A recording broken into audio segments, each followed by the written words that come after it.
Slip nung cylinder, suso Sabi niya.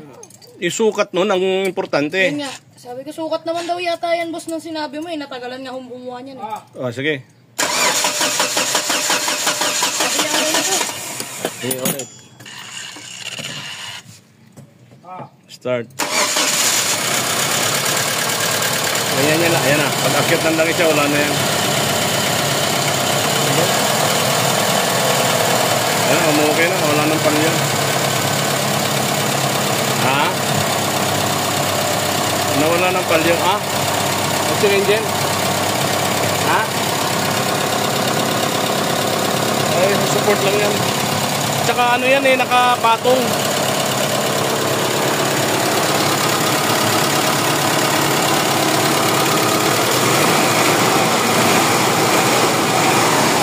At least wala na yung wala na misfire.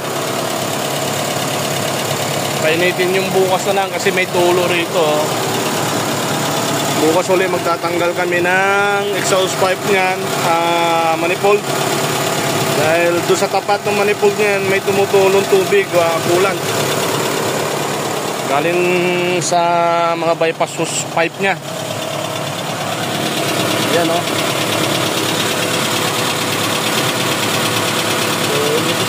bukas na lang ulit. Patayin mo nga ulit, John. Start mo ulit.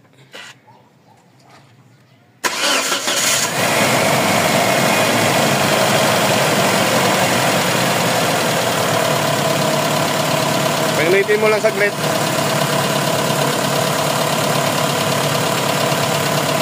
Sarado mo na yan. Dito mo lang kuhanin sa kabila yan.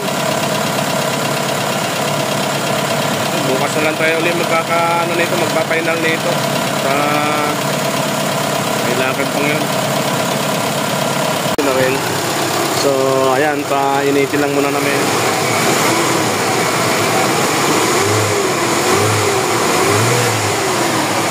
Okay na yung makina, kaya lang may tolo.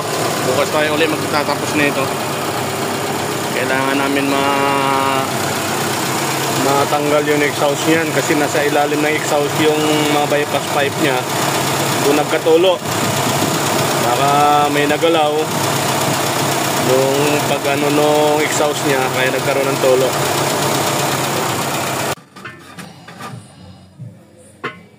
Dito sa ganito? Sandali Hindi ko masyadong, ayun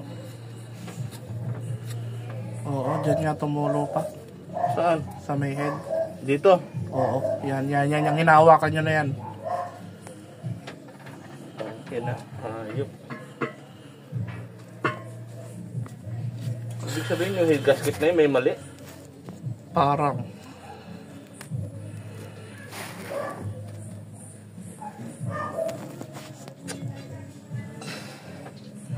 Nahawakan nyo may basa, di ba?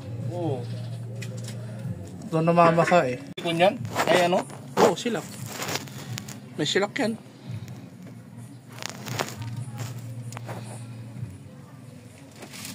Dito sa ilalim, itutok. Para makita pa ilawin niya.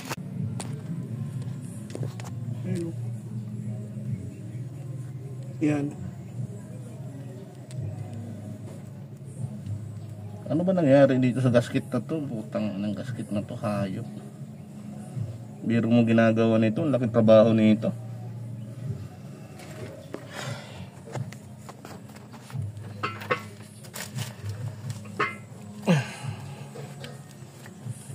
Wala, pinakan tayo ng malas dito.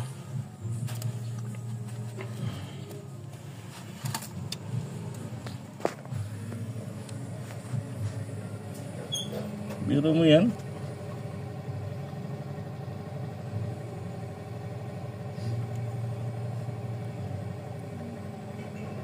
Ba't ganyan yan?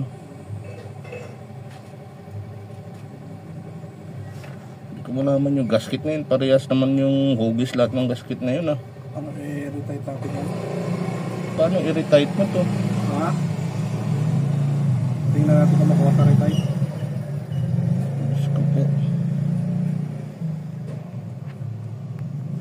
May maputulan tayo ng ano niya.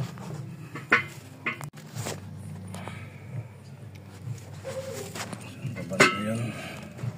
May kalimutan ng ilaw. Stop. Yan yun, di ba? Ayun, oo. Yan. Bubuksan ko to ha. Saan ba banda yan? Yan. Ayan o. Yan. Yan. Ayan o. Ayan o. Dulong-dulo lang o. Dulong-dulo. Sa dulo man eh.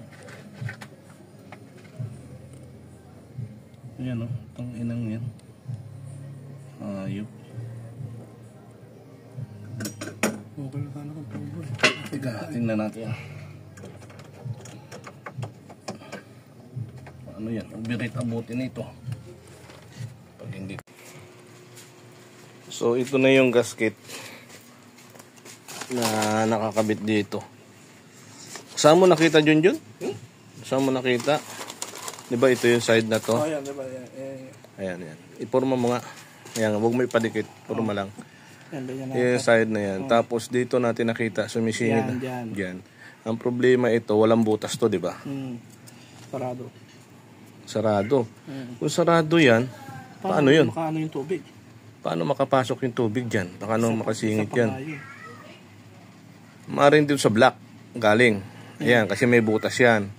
Sa block galing, tapos dito sa biyak nito, doon sumingit. Ayan. Pero dalawang bukas na meron sa kanya, dapat hindi sarado. Hindi, walang problema yun. Walang problema yun. Doon sa block, may butas palagay ko yan. Ayan. Meron. So, yung butas na yan, siyempre malakas pressure. oh, dito sumingit. Wala pa naman pressure yun kasi nga ano yun eh. Hindi, yung bomba ng tubig. Wala pa naman yun eh. Hindi pa naman natin pinapaandar yun. Nag-leak na eh. Baka dyan lang sa singit. Oh, dito sumingit dyan. So yung sumingit dito, aswerte na lang tayo at sa labas lumabas. Hindi doon sa loob ng langis. Kung sa langis yan, malapit pa kamot sa ulo tayo yan. Ito yung head gasket na binili sa Mitch Parts pa. Mayroon lang sala dito yung ayan, dito siya sumisingit eh. Oh. Ayan. Dito siya sumisingit sa lugar na yan. Bakit?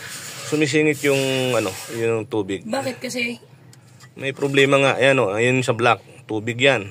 So may butas dito, ayan. Ang butas nito hindi diretso. So maaring dito sumingit, dito sa pagitan ng gasket, diyan lumabas. Ayan, diyan sumingit. Yan yung sinasabi ko nung nakaraan. Ayan, diyan sumingit yan. Kasi walang butas yan dyan eh. Pero dito may butas. So pag napuno na ng tubig yan, kasi dito yung diyan siya sumisingit eh. Oh. Yung pagitan nitong gasket na to, itong dalawang yan. Oo, kasi diyan lumalabas yung tubig. So pag nagka-pressure na yan, patay na tayo dyan. So ulit ang trabaho. Ulit ang trabaho at hindi ko na ibabalik ito. Anuhin ko na lang yung luma niya. Linisin ko na lang mabuti. Yan na ikakabit, palilinisan ko na lang uli yan. Ang mahirap kung doon sa loob ng papuntan langis. Mag-aalo ng tubig. Buti lumabas. Ang problema tayo rito. Buti pa, asbestos na lang kinabit ko rito. Paano to? Anong gagawin dito? Reject na to? Wala na to. Paano yung gasket niya? Wala na. Yung gasket doon ng luma. So, yan yung naging kaso niya. No? Itong portion na to, may dapat butas yan. Ito katulad nito. Ito yung original, may butas. So, tumagos lang yung tubig dyan. Ano ko nun to, baka maulit-ulit yung pangyayari. Ay, chip.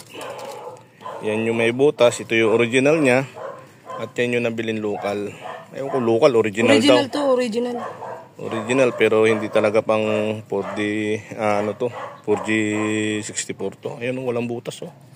So walang butas yan pero sa ilalim ayan, meron siyang markang butas. So maaring diyan pumasok yung tubig, sumingit dito sa pagitan. Ayan, diyan lang eh. Ayun, basang-basa yung pagitan oh. Tara. Try kami ulit dito. So binalik na lang namin yung pahingin ko lang konti. yung original na head gasket niya. Tapos na sana, ang problema nagkalik pa.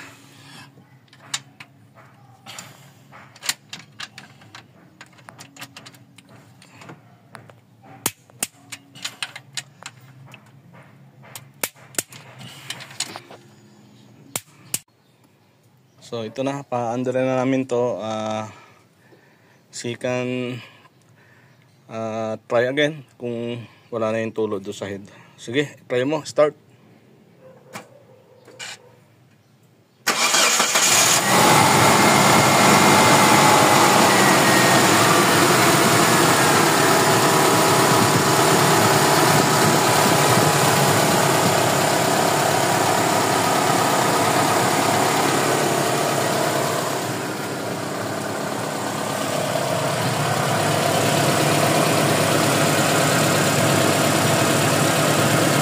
Yun. Doon sa kabila may pumapatak. Oh. May pumapatak doon sa kabila. Parang sa hose. So ayan naman yung bypass hose ng sa total body niya. Yung sa loob. Kita ba rito?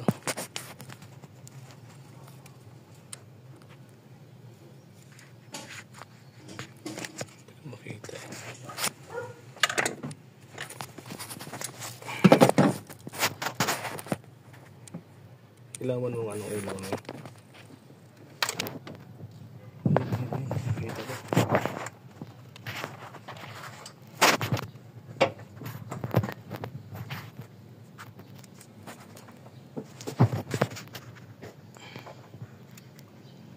Sa taas doon.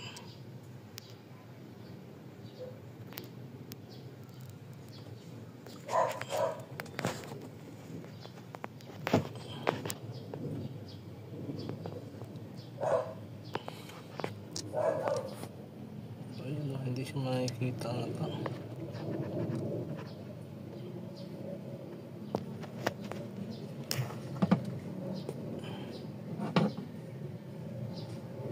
Di bali nakikita natin pero dito hindi masisilip. Ayun, yun.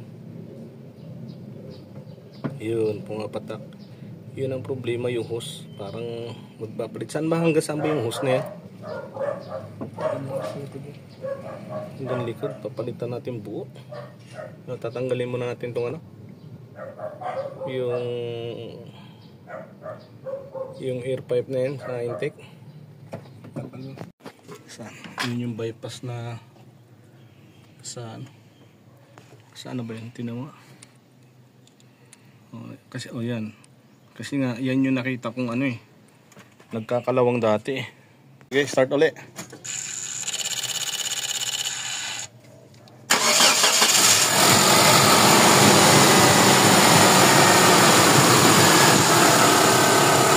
Dahil dito, dahil may naglilik pa na ulan sa kabila, okay na yun, wala na. Kailangan ko naman kung mayroong naglilik pa, surface yun na lang. Shard muna kami mayroon pa. Wala pa nakikita ang pumapatak.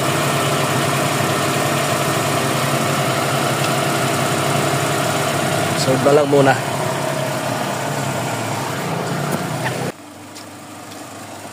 Ayan naman na siya.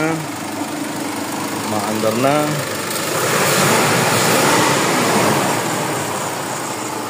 Tapos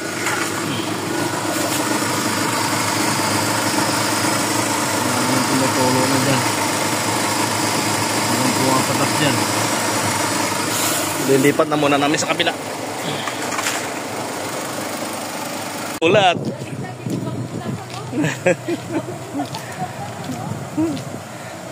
Wala pa yun ha. Hindi pa gulat yun ha. Sige. Sige. Bawi. Atras. Hop.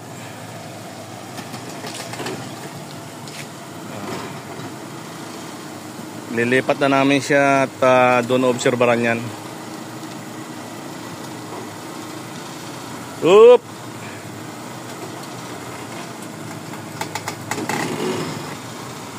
Ganyan talaga pag tumatanda. Ang dami nang tumutunog sa kasuhan tulad ko.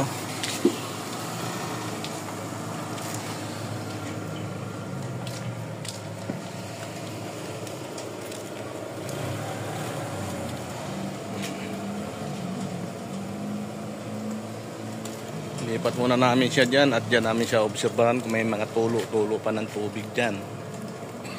Ang coolant niya. Abante pa! Up! Up ya! Okay. Ayan, normal temperature siya.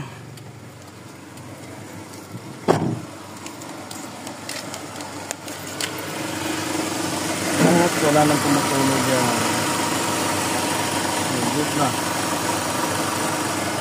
Pwede na nilang gamitin to. Okay.